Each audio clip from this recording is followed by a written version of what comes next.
पंचम श्रेणी छात्रंक रहस्यजनक मृत्यु घटना। गणिया ब्लॉक बेलपड़ा पाटना प्राथमिक विद्यालय पंचम श्रेणी छात्र भोलानाथ मल्लिक निखोज होइजिबा एवं परे एक परित्यक्त कूअरु तांकर शव उद्धार घटना। किंतु एहाकु 18 दिन बीती जाइतिले मध्य मृत्युर कारण एबे भी अस्पष्ट। विद्यालयर शिक्षयित्रीक जातियाण मनोभाव नहीं छात्रर जीवन चली जाइतिबा अभियोग होइतिला। परिवार सहित ग्रामवासी माने छात्रंकु न्याय देबा पई विद्यालय रे ताला पकाइतिले। गत शुक्रवार दिन नयागढ़ जिलापाल मधुमिता रथ बेलपड़ा पाटना गाँव में पहुंची परिवार एवं ग्रामवासी सहित आलोचना करिबारे विफल होइतिले। ग्रामवासी कहवा अनुसार 3 जन शिक्षयित्री को गिरफ करने पर विद्यालय खोलिब, नचेत विद्यालय खोलिब नहीं। जिलापाल उत्त्यक्त लोकंकु बुझासुझा करने पर कौनसी निष्कर्ष बाहरी पारि नथिला, जहा फल जिलापाल नयागढ़ फेरी जाइतिले। एबडे भीम आर्मी संगठन तरफ न्याय पाई 23 तारिख दिन जिलापाल कार्यालय सम्मुख में धारणा देवा सांबादिक सम्मेलन जेतेबेले न्याय दबा पई लोक माने राजरास्ता को जाउछंती। ये आज्ञा 100 पाखापाखि लोकंक नारे ये पुलिस एफआईआर करिछि एवं दफा आपण देखंतु 10टा 11टा दफा लगेछि। आपण देखंतु गेरुआ दल सरकार डबल इंजन सरकार प्रशासन को भली भाबरे नीति नैतिकता आ सबुठु दुखर कथा ये जो लोकल प्रशासन, लोकल विधायक, लोकल मंत्री एमाने कुंभकर्ण निद्रा रे सोइछंती। सभा समिति रे एमानकर योगदान रहउची। सभा समिति रे एमाने जीवे निजर बाहावा नबा पई, किंतु गोटे 11 वर्षर नाबालक एठी तार जीवन गलानी। तांक परिवार सहित आसिकी ना देखा होउछंती, ना समावेदना जणाउछंती, किछि भी करूनाहांती। ताहाले गणतंत्र को आगे हत्या किए करूछि? स्वाधीनतार दीर्घ वर्ष परे मध्य आज भी आम समाज सचेतन हो पारला नहीं। एवं सबुठु दुखर विषय नयागढ़ जिला दशपल्ला निर्वाचन मंडल जो गणिया ब्लॉक रही, गणिया ब्लॉक बेलपड़ा बेलपाटना अंचल रे जो प्राइमरी स्कूल रही सेठी 11 वर्षर नाबालक जा नाम रही भोलानाथ मल्लिक को जातियाण आक्षेप करवा एवं स्कूल चलुला समय रे तांकु बाहर को कहार बिना अनुमति बाहर को छाड़िबा एवं टॉयलेट को बारण करवा जहाँ परिवार लोक अभियोग कर परवर्ती समय स्कूल रु गोटे पिला बाहर को जाउची, स्कूल कर्तृपक्ष ताकू जमार खोजिले नहीं एवं पिलाटी कुआडे गले ता प्रति दायित्व अवहेला कले। एवं परवर्ती समय 3 तारिख दिन गोटाए बेले पिला बाहर को जाइची, स्कूल कर्तृपक्ष खोजी नाहंती। 4 तारिख रे तांकर डेड बॉडी गोटे छोट जो चुआ रही गाड़िया रही से डेड बॉडी मिला। एपर्यंत सुधा फेब्रुआरी 3 तारिख रु घटना घटलानी, एपर्यंत सुधा सरकार प्रशासन पूरा चुप होकर रही, जहाँ अत्यंत निंदनीय घटना, लज्जाजनक घटना। जहाँ वर्तमान नयागढ़ पल्ली रु दिल्ली पर्यंत ये घटना को लेकिन समस्त निंदा कर। एफआईआर आप देखो 3 तारिख दिन एफआईआर दिखाई एवं एफआईआर रेजिस्ट्रेशन होती सत, किंतु कौन सी प्रकार तदंत नहीं, कौन सी प्रकार एक्शन रिएक्शन पूरा जीरो हो रही। मुझे प्रशासन को ये प्रश्न करने को चाहूँ कि वास्तविक जदि आपण गणतंत्र को जदि हत्या करूना ताहले निरपेक्ष भाव में तदंत कहीं होनी? कौटी ना कौटी आलोचना करा जाउची कि जातियाणा कथा कौटी मिछ बोली वर्तमान प्रचार प्रसार होची। आमे जातियाणा कथा को गोटे साइड रे रखुचु।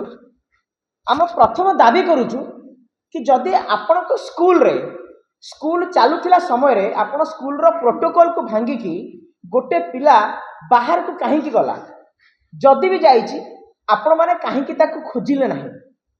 आपण से पिलाटीर बैग को तांको घर को पठेले गोटे सांग सहित। मु आपन को समस्त को कहि रखा चाहूँगी, आपण माने सांबादिकता कहउछंती केते कष्ट रे ग्राउंड जीरो को जाई रिपोर्ट कलेक्ट करछंती।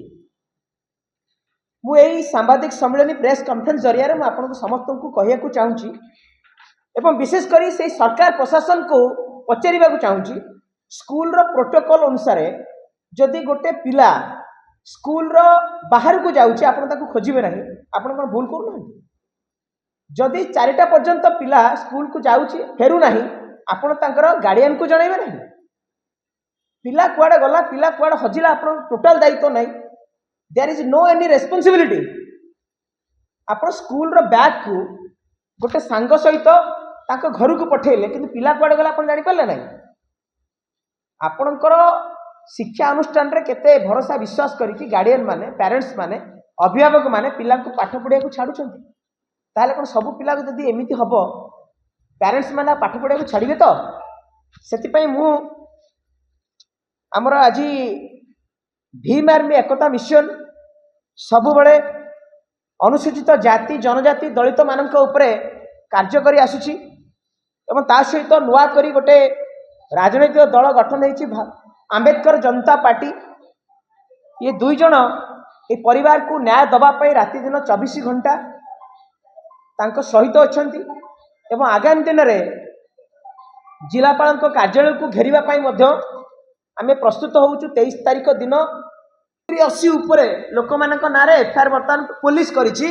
ये 8टा दफा मध्य लागिछि किंतु गोटे पिला को हत्या करागला जहाँ अभियोग कर परिवार लोक गोटे पिलार जीवन गला पुलिस गोटे 2टा दफा लगे कि पूरा कुंभकर्ण निद्रा शोची ये हूँ आज्ञा शासन व्यवस्था ये व्यवस्थार परिवर्तन केबे हम आम जानिनु किंतु ये जो पाठ कहूँ पुलिसकर नीति नैतिकता मद पीकी जब किए कहीं बाड़ेला गिरफ कर जो मैंने न्याय दबापाई एवं परिवार जो मैंने साथ दौरान छिड़ा होती ना 8टा दफा पुलिस लगाऊँ जो मैंने हत्याकारी बोली बर्तमान परिवार लोक अभियोग कर जार नेग्लिजेंसी और जार दायित्व अवहेला पिलाटी चलीगला बर्तमान पुलिस सुरक्षा दौर ये हूँ नयागढ़ जिलार प्रशासन नीति नैतिकता से आमर आंबेडकर जनता पार्टी और भीम आर्मी तरफ जिला शिक्षा अधिकारी ब्लॉक शिक्षा अधिकारी एवं तांकर जे रही शिक्षयित्री दुई जन ना एफआईआर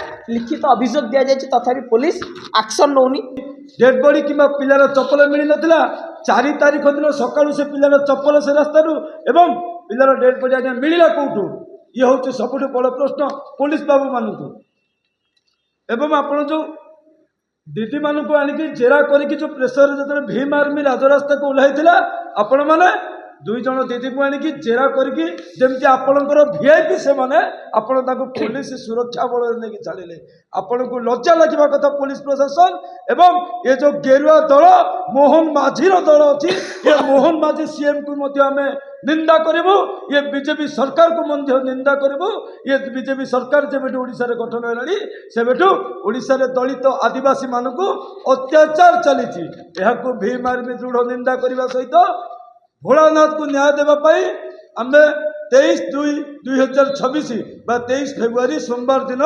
बहुमात्रा नयागढ़ जिलापाल कार्यालय आगे विक्षोभ प्रदर्शन करूँ एवं जे पर्यंत भोलानाथ मल्लिक एवं परिवार को न्याय न मिली से पर्यंत आम जिलापाल ऑफिस आगे उठबू ना एवं आ जो प्रशासन आमको डराऊँ मामला बा केस धमक ये भीम आर्मी आज्ञा मन रखी था आपणकर मामला को केबे भय करनी आपण केस को केबे भय करनी आपण जेल को केबे भय करनी आ जेल हूँ ये आंबेडकरवादी द्वितीय घर ये राज्य सरकार ओडिशा पुलिस प्रशासन नयागढ़ प्रशासन मन रखी था भीम आर्मी आसूची 23 तारिख आपण नयागढ़ जिला प्रशासन प्रस्तुत था।